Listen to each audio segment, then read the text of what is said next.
দর্শক, সেনাবাহিনী পায়ে হাত দিয়ে ক্ষমা চাচ্ছে। সেনাবাহিনী পায়ে হাত দিয়ে বলছে আমাদেরকে সাইড দেন। দেখতেই পাচ্ছেন যে কি একটা অবস্থা বিরাজ করছে, কি একটা অবস্থা। সেনাবাহিনীর ব্যারিকেড ভেঙে এবং সেনাবাহিনীর পায়ে হাত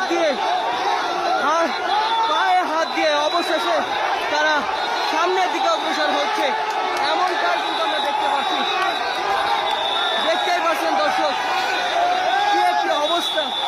দেখতেই পাচ্ছেন যে সেনাবাহিনীর সাথে কি একটা ভালোবাসা, এবং লক্ষ্য করলে দেখতে পারবেন কি একটা অবস্থা।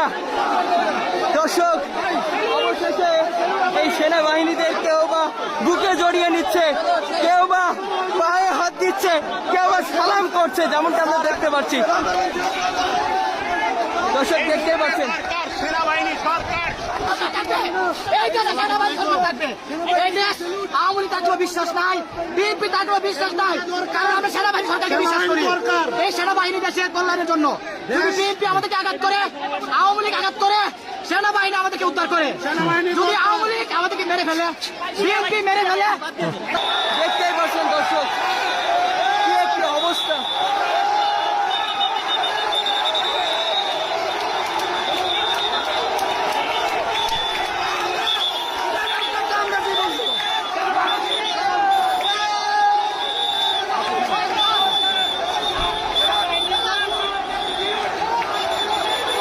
দর্শক, অবশেষে সেই সেনাবাহিনীর ব্যারিকেড ভেঙে এবং সেনাবাহিনীর পায়ে হাত দিয়ে মিনতি জানিয়ে তারা আর সামনের দিকে অগ্রসর হচ্ছে।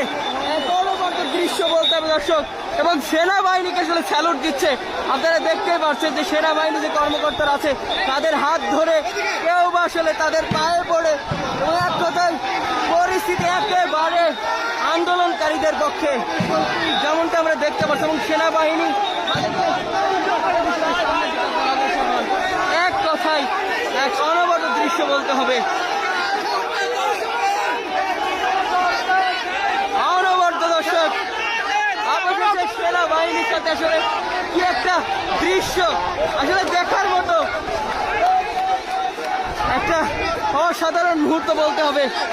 যেই সেনাবাহিনীদের পায়ে পড়ে কেউ আসলে